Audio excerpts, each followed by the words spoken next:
皆様こんばんは。SIUK 東京オフィスの加藤と申します。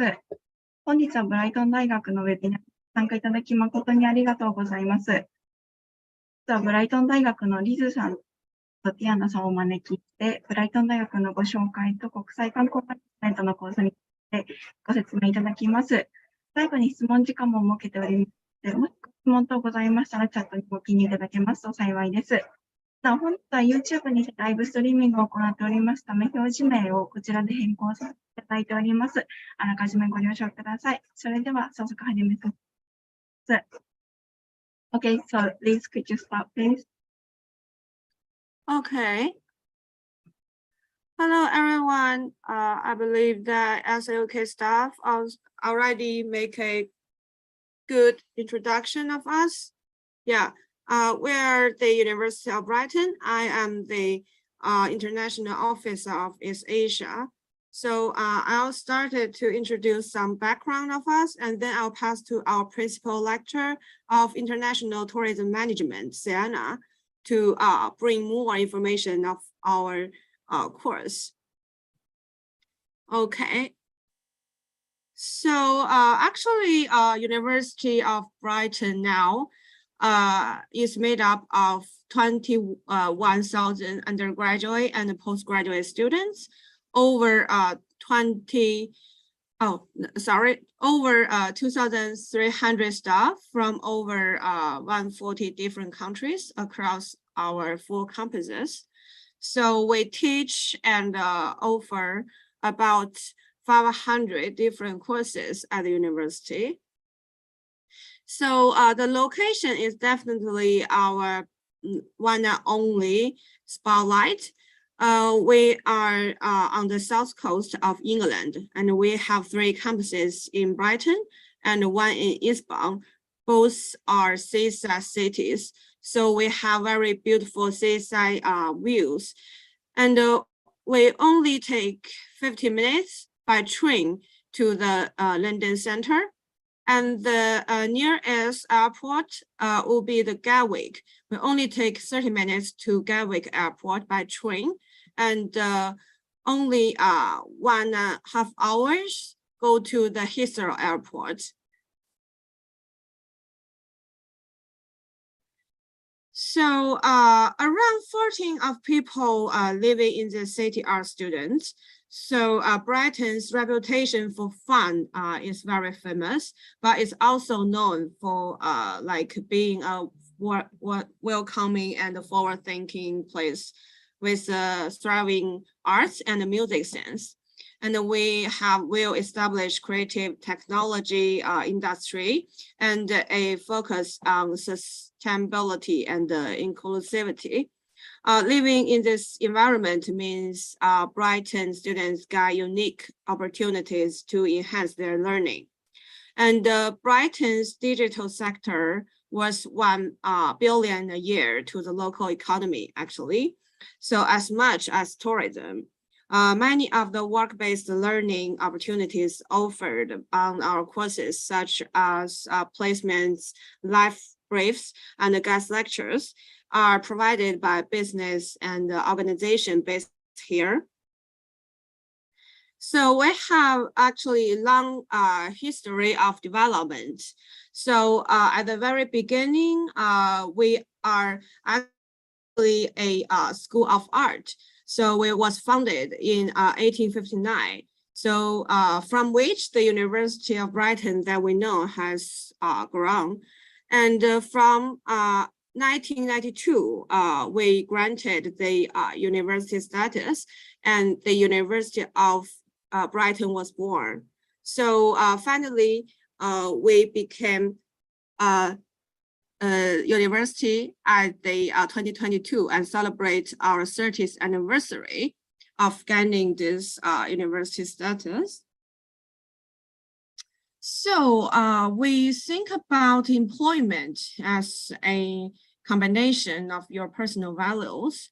So our university strategy actually called practical wisdom, and it is called for a reason, because we believe in creating knowledge, in finding ways to apply that knowledge, and in putting the knowledge in practical use. So it is also why so many of our postgraduate courses are recognized, are accredited by leading professional bodies. So you can be confident that your studies are relevant to your chosen career. And we also have links with hundreds of large companies and small medium enterprises, helping you to build a professional network while still study at the university.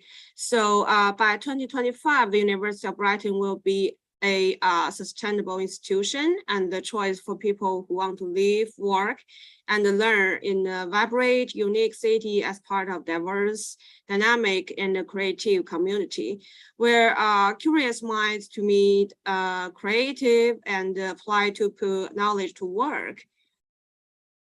So actually, the most common campus is our biggest campus. We have been providing education and business engineering since the 1960s, and we're in the very exciting transformation of this part of the university of our city. So we actually upgrade this campus. We have new academic building, and we have new accommodation, new cafes, and we even have 9 floors of the labs for students to use. And actually, the majority of international students study in this campus. And this campus is ideally located in a very center area of Brighton. And here I want to list some of our entry requirements. This is the English language requirements. So for most of our course, we require the IELTS 6 with 5.5 in all sub-skills. And for postgraduate courses, we require the IELTS with 6.5 with 5.5 in other sub-skills. And we also have our own internal test. We call it as CAT at the very bottom one. And because we don't require the Duolingo anymore, so we really recommend the students to take this internal test to ask the direct entry to our university. From most of students' feedback, it is easier than the standard the language tests like IELTS or TOEFL. And for Japanese students, we have listed the undergraduate and the postgraduate courses entry requirement. We require the, at least above 70% as the direct entry enter to a master's degree. And we're actually a very affordable and a very cost-effective university. We only charge about not enough 15,000 per year as postgraduate tuition fee. And we also have this installment plan up to 3 installments a year. That means students can split their tuition fee as 3 times to pay in a year. So at least we need to ask students to pay 50% payment required as enrollment. So it is very advantage for the international students to pay the tuition. So in these years, we have also have the graduate route visas. So that means after this completing undergraduate or postgraduate degree, the UK government can issue any international students this 2-year working visa.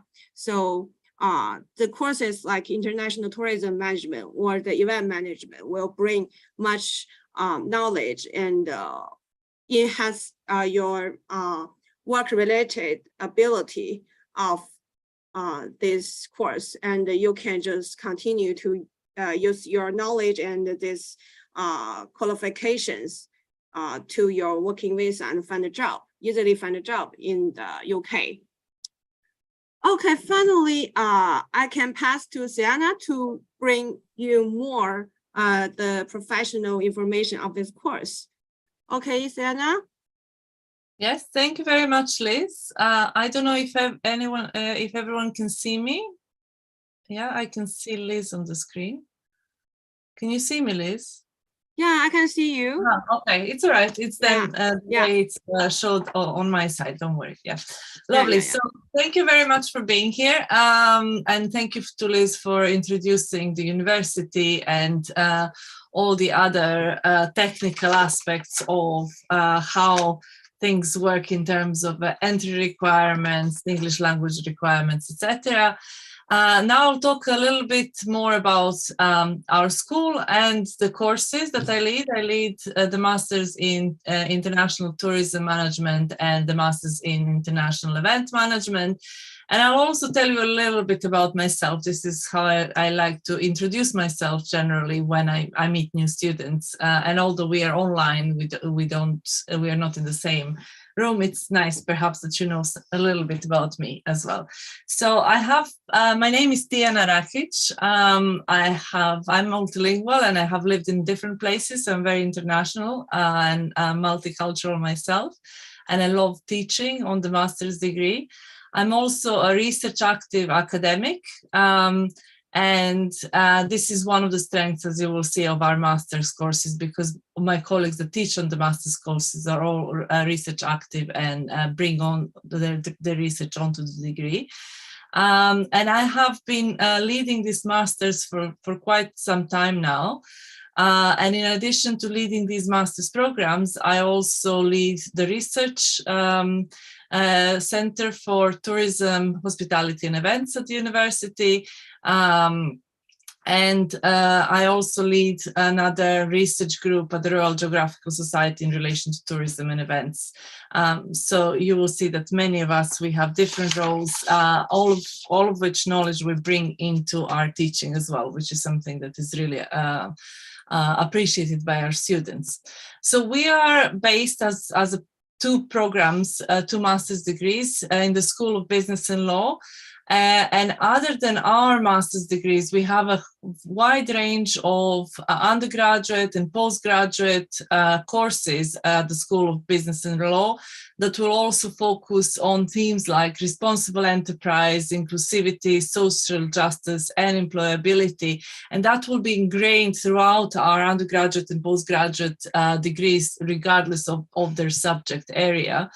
The school has different professional accreditations on different programs. It has industry links. It focuses on inclusive practice and international global placement opportunities.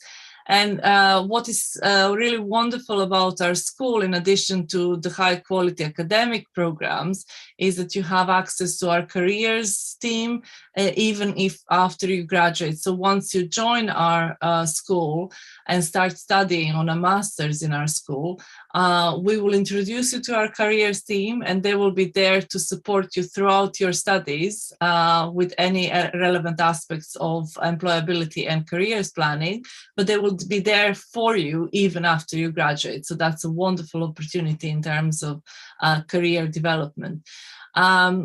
We as a school are also a member of the Association to Advance Collegiate Schools of Business, the AACSB, and membership to the Business Education Alliance really connects us with other business schools that share best practice and research. So you will see, if you decide to apply and eventually are offered a place and join the University of Brighton, you will see that collaboration with other universities is also something that we strive towards.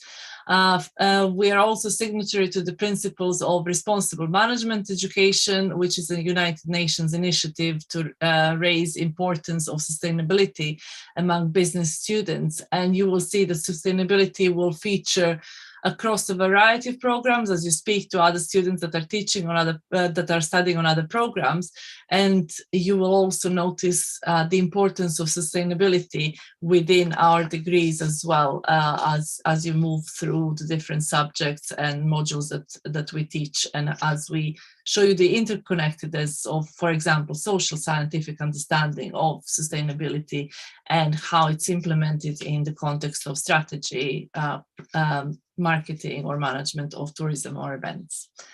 Lovely. Liz, if you could please move on to the next slide. Thank you.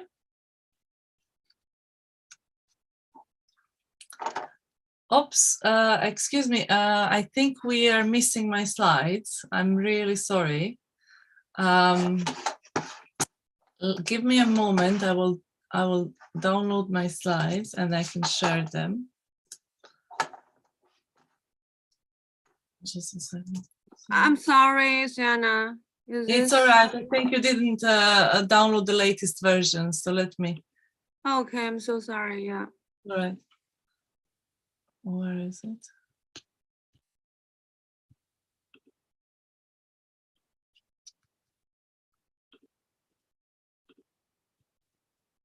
So I will stop sharing. Just give me a moment. Apologies for this. All right, and I'll start sharing. Share screen.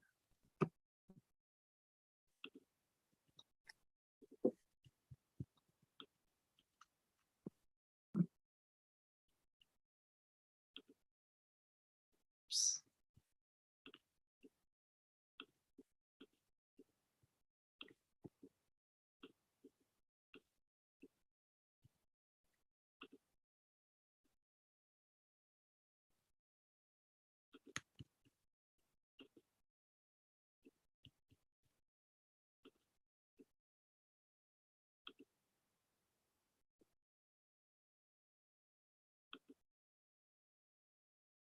Yes, can you see it now? Yes, I think. Yes, I can see it perfectly. Perfect. Yes. So apologies for that again. As we were updating the slides, we didn't all have the last version of the slides. All right. So if we look at the programs that I lead, as I said, 2 different master's programs. They're interlinked because of the cross overs between the actual sectors and academic areas of study. So the first one I'll talk about is the MSc International Event Management. And the MSc International Event Management focuses on the studies of events as both a social and cultural phenomenon. So what we try to offer our students through some modules that focus on the social scientific study of event management is to understand that phenomenon, the social and the cultural phenomenon in depth, so that once they get onto the practice of developing a strategy, a document, for example, for a long-term development of an event that they're leading or that they're working in the management team of, they can understand the social and cultural aspects that inform the trends that are happening, for example, in the wider event sector, and then inform what they're doing in terms of strategy. This also helps them very much in management of the event and marketing of the event. So what you will see is that we will actually teach both the MSc International Event Management and MSc International Tourism Management from a very multidisciplinary perspective. So we will draw from disciplines such as cultural geography, sociology, strategy, marketing, management, and that's the actual beauty, I think, of those courses if you decide to study these courses in the UK and at the University of Brighton in particular.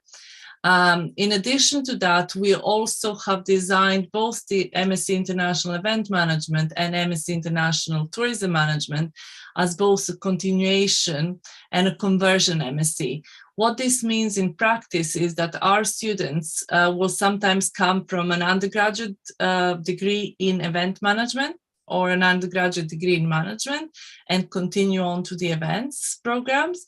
And in some cases, they will have studied, say, for example, music as their undergraduate degree, and they will have then gone on to work in the sector, working within music events, and realize that actually they much prefer the management and the marketing and the organization and designing of events. And then after a few years in industry, they might come back and specialize in international event management. And this can happen in a different variety of contexts of different undergraduate degrees. So effectively, once students join the master's program, they find themselves meeting many other students who have had different kind of expertise and work experience before they join. And that really benefits both the learning in the classroom and also effectively the connections and the networks that they build later on. And this is why when you look at the entry criteria on our website, you will see that what we require is an honors or an undergraduate degree in any subject. So we don't specify the subject. Normally with a minimum of 2.2 or equivalent from a UK ENIC recognized institution, or an H&D equivalent plus at least 5 years of relevant work experience. So there are different combinations of previous studies that you can combine to meet our entry criteria. We will also look at applicants with extensive industry experience on an individual basis. And as Zoe mentioned, we have an English language requirement as well, which are specified here, and our own tests that you can take. We have both a September and a January start. And I will talk you through how this works shortly in terms of course structure and the academic calendar, how things look like. The major difference between whether you decide to start in September or in January is that if you start in September, you will have a choice after you have completed all your taught modules. As a final stage of your master's program, you will have that choice between a final project or a work placement project. And the work placement project extends the MSc for a further year and is particularly beneficial for those students who come, for example, directly from an undergraduate degree, do not have relevant work experience, and would like to have relevant work experience on their CV before their launch in their career post MSc completion. And final project would be very relevant for those that perhaps already have some work experience or are very curious to create a research project. So this is offered as a choice only for September starts. If you join us in January, you have the same modules, slightly different structure, as you will see shortly, but you don't have that option of the work placement project simply because of the timing that you start and the timing of the placements that we offer. So bear that in mind when you're applying, especially if you're very keen in the work placement project, and make sure that you apply for the September start rather than January. And if the work placement project is not something that is of interest, then either September or January start would be ideal for you. Next slide, please.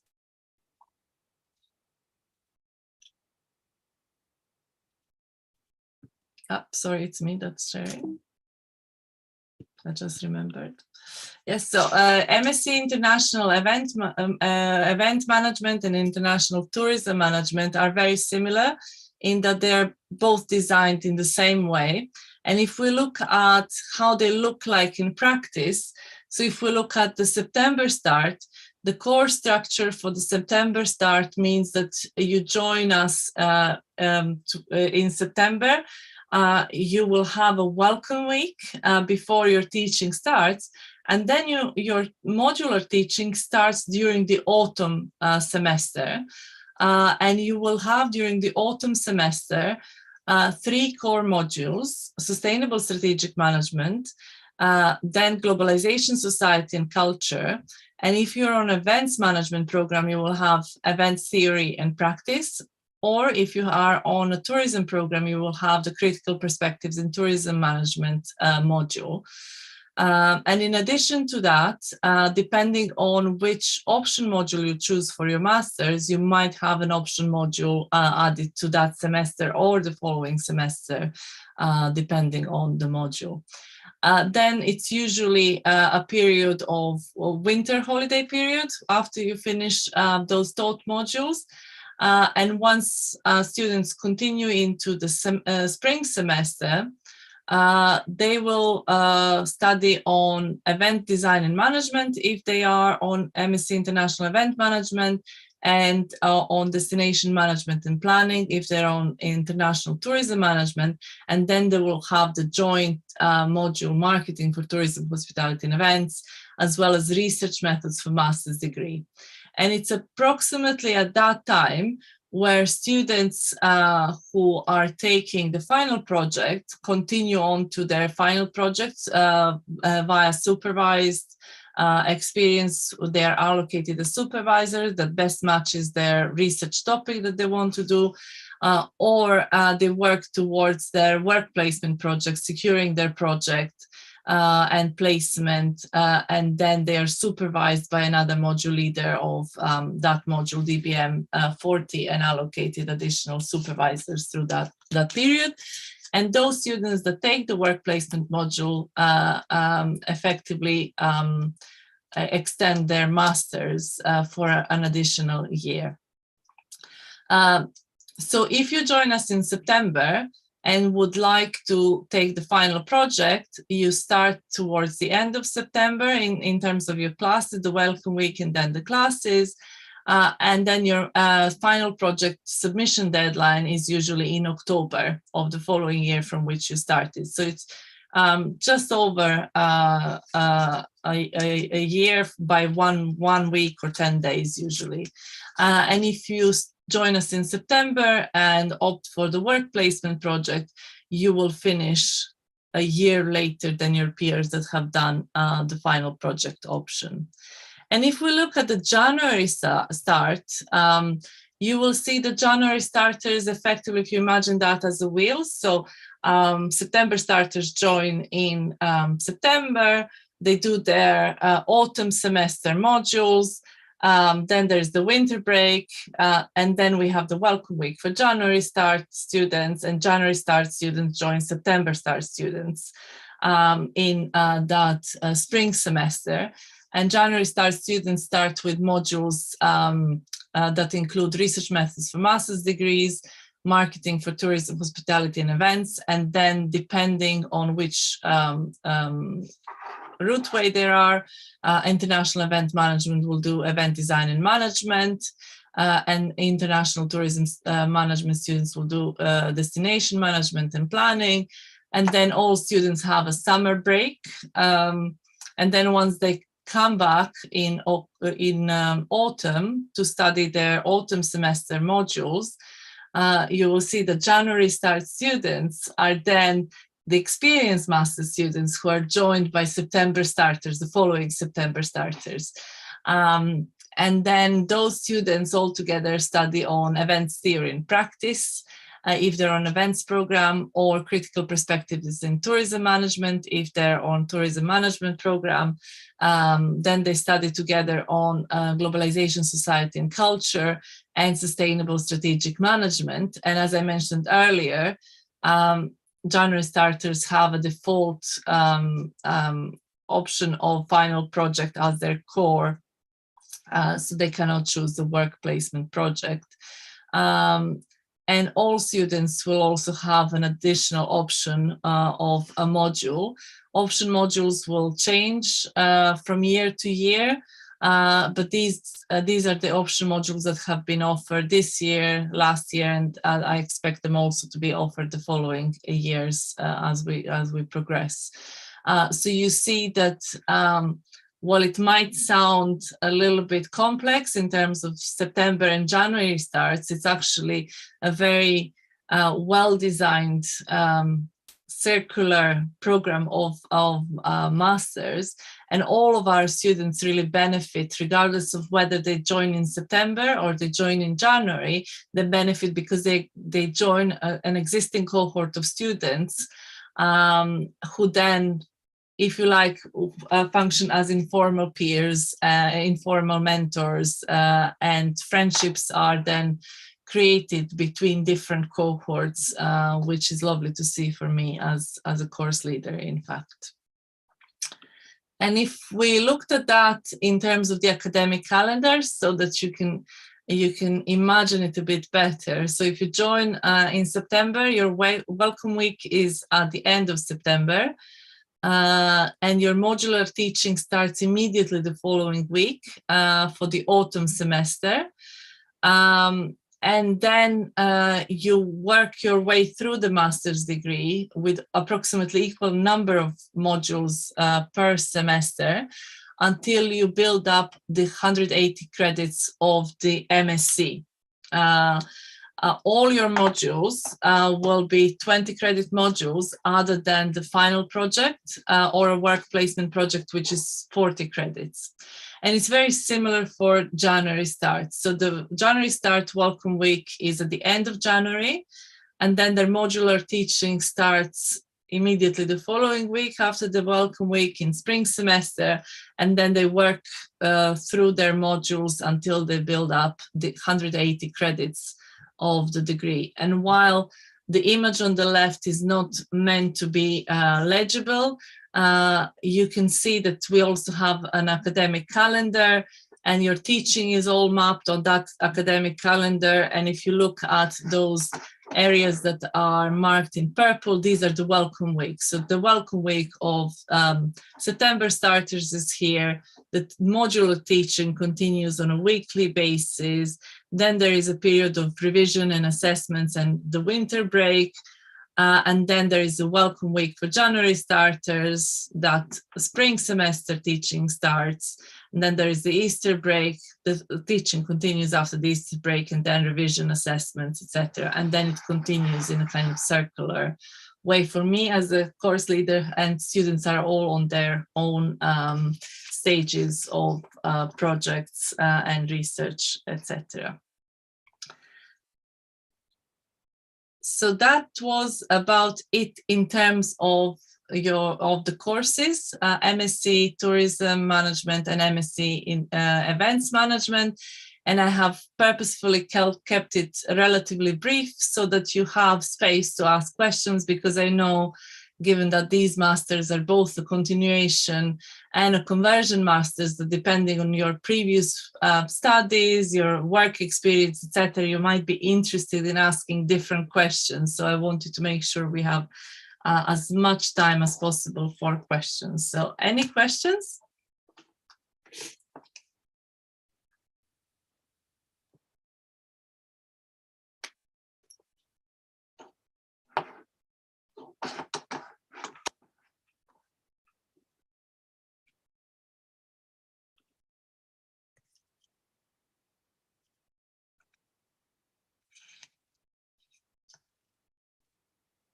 If you have any questions, could you please post them on the chat, perhaps, if you don't want to switch on your microphone to ask?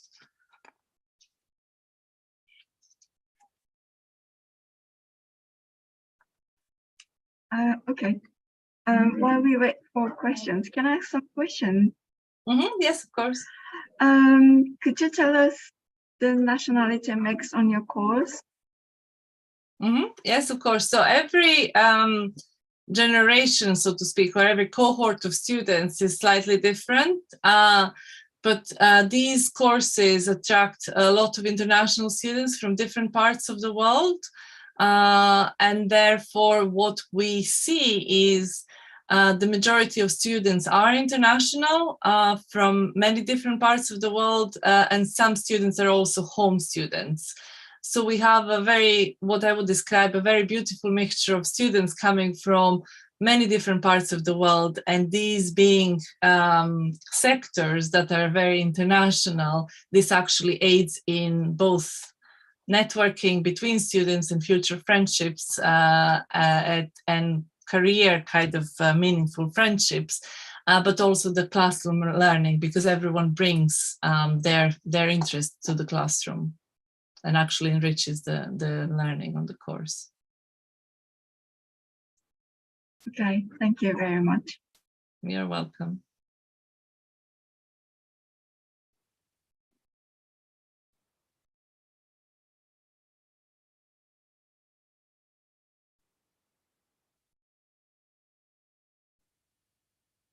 I don't know if you're curious, perhaps whether we've had students from Japan in the past. I supervised a master student's final project recently. She completed with first class, and I was very, very proud of her. So I had a student from Japan. She moved on to work into the industry after, and we currently also have one student from Japan. Yeah, I think we've got one question from a student. Saying, I'm a 30-year-old market researcher working for a digital advertising agency. And I have no work experience in the tourism industry, but how will receiving this master's degree help my chances of working in a tourism marketing position, for example, a marketing position with the British Tourist Board? Okay, so what I would say, in case you do not have any sector-specific experience, and you would really want to work in a destination management and marketing organization, you could consider perhaps applying for a September start master's and opting for a placement option that will give you that tourism-specific industry experience, and then try and secure a placement within some of the local destination management organizations. Or alternatively, what you could do, you could start the master's at any point, either September or January, with the final project as an option, and make sure that you choose that option of making your final project very meaningful for your future career. This is something that I advise students on, as I also lead the final project module, and I allocate the supervisors, in that if you, for example, focus on destination management and marketing, and focus on, for example, studying the promotional campaigns for a particular destination and suggesting ways forward for that destination, and you make that into a full research project, then you can showcase your expertise for tourism marketing in particular to your future employers in any case. So you would have that marketing for tourism, hospitality and events module as your core, and then you could also focus on marketing for a destination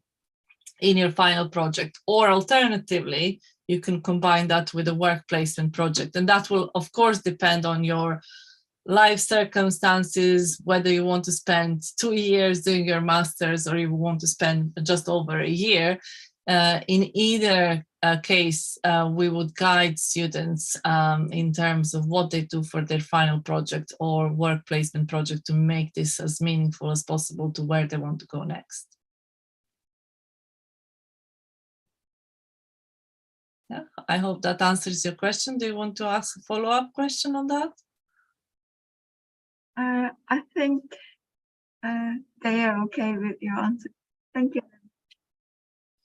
Okay, and there's one more question asking if you can give us any examples of internship opportunities you can get, like any specific names of companies students have gone on to. Yes, so we have only recently started with the placement option. So our first placement students are now doing their placement, and from there examples, I can say that one of the event students has gone on to work for an event company in Germany, if I remember correctly. Another student is working at a large hotel locally and is working towards their report for the final submission. Both of them are in this stage, and we have 2 further students that are on placement in different companies, but I don't lead the placements myself, so I don't remember exactly what they had done, because this is overseen by another colleague. The 2 students I mentioned, they actually came back to tell me, because they were very happy to have secured those particular placements. So I remember their stories and how happy they were. And the following year's September starters are now trying to secure their placements. So I don't have any data of where they are likely to go, because their deadline is in a couple of months to secure the placement.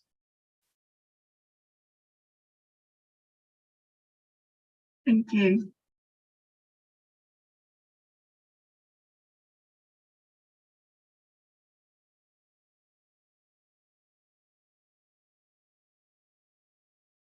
Regarding the placement, do you offer services like to check students' CVs or? Yes. So the careers office will do that for all students, regardless of whether they are going on to the placement or not. And then we also have the placement team, both the module leader and our placement team for the department, that will work with students to secure a placement that is most meaningful for their future career plans. Thank you very much. You're welcome.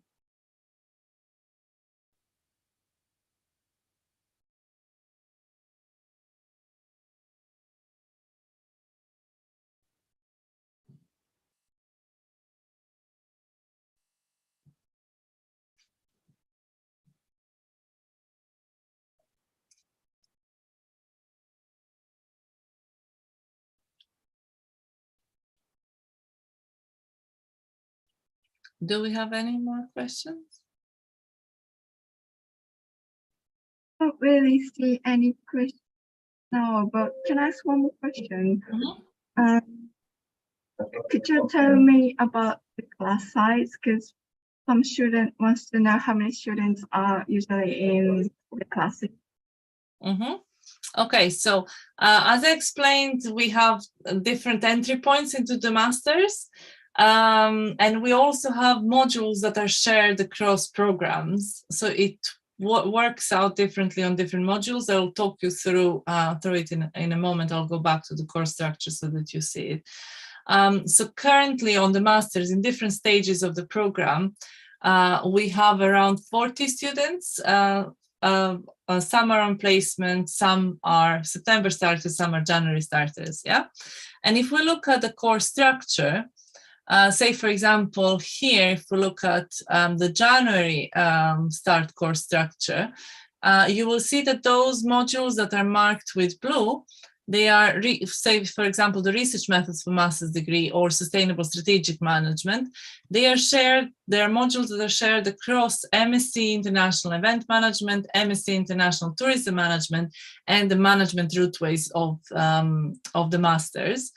So these are the large modules that have quite a lot of students, because they incorporate effectively 3 different programs in them. And then we have the modules that are marked in yellow. So these are the modules that are shared only across events and tourism, globalization, society and culture, and marketing for tourism, hospitality and events. And I'm the module leader for marketing for tourism, hospitality and events. And I can tell you that this current semester that I'm currently teaching this module, I have 28 students on that module, if I remember the number correctly. And then approximately half of these students will be on event design and management, and half of those students on destination management and planning. So I think it's a very nice combination where in some modules you are only with the peers that are studying on the event management degree, if you're on events, or tourism management degree, and these are smaller classes, and then you have these medium-sized classes which are with both tourism and event students, and then you have the larger classes which are with management students as well. Yeah, I know that I don't have the exact number for all the modules, but you can approximately see how it works. So it's a very good combination, I think, in terms of students' experience, because you're neither studying in your relatively small cohort of students only exclusively, so you're building up knowledge from other subject areas and meeting other students, nor you are entirely in very large classes only. Yeah, so it's a good mixture of all the best of both worlds. Thank you very much. Okay, I think that's all from Jordan, I think. So thank you very much for your time. You're welcome. So just to summarize in terms of our presentation, we as a department, as a school and the university, we focus on enhancing international employability. And this is very true, especially for the courses that I lead that also have that international in the title, which means that we will have international case studies, we'll be research informed, have a lot of research informed teaching internationally. And that will very much link into employability and everything else that our employability and careers team is working on. And then being in a course in which you will meet people from different parts of the world that are working in your sector, which by itself is international sector, whether we're talking about events or tourism, both are very international, really feed into each other really nicely. We have work placements for practical experience for those that would like to. Just remember, if you're interested in that work placement year, apply for the September starts. The school has professional accreditations and memberships. We have a beautiful new building that we work in, where I teach on these courses along with my colleagues. We are a coastal university that has a vibrant city lifestyle. And in terms of our courses, being in Brighton is really meaningful for us in terms of our subjects and sectors as well, because Brighton is a very popular international tourism destination, but it's also an eventful city. So there are lots of events happening throughout the year, festivals that are very well known, etc. And we will often link with these in our teaching, or sometimes take our students to these, etc. So we also have excellent transport links to London, international airports, and ferries and trains to Europe. And this is something that attracts both students and staff. On a personal level, I've lived in many different places, from Croatia, Greece, Scotland, and once I arrived to Brighton for in terms of my career and joined the University of Brighton, one of the things that I loved a lot was living by the sea and all those links to the capital that were very easy, because it feels when you live here in Brighton that you have a free afternoon or you have nothing to do on a weekend, and you can just hop on the train and go to London and experience the world, the world-renowned art galleries, museums, and anything else that interests you. Plus, Europe is just across the water, which is also very nice. So thank you very much. I hope you've enjoyed this presentation. And if you do decide to join, to apply, are offered the place and eventually join, I look forward to welcoming you during one of our welcome weeks. And hopefully this will be you when you graduate. Thank you. Tiana, sorry, there's one last question from students. Yeah. I think it's quite difficult to answer, but what is the difference between the master's program and typical MBA? Student is saying that although it is common with an MBA to study business-related content such as marketing, I have the impression that this master's program is more focused on employment in the tourism industry. So yes, so either So the differences are in that MBAs are focused on executive business administration in any sector, so they're generic. Whereas the MSc programs are thematic and they bring about both that understanding of the social cultural phenomenon and how to develop a strategy, how to manage market and design tourism and events experiences. So they're very different in terms of both scope, what you would like to do later. So our graduates from our programs, some will go, well, the majority will go into the sector, but some will also continue on a PhD and will become academics themselves. Whereas the MBA is very focused on generic executive business administration in a variety of sectors, doesn't give you that subject specialism in one sector, specific area.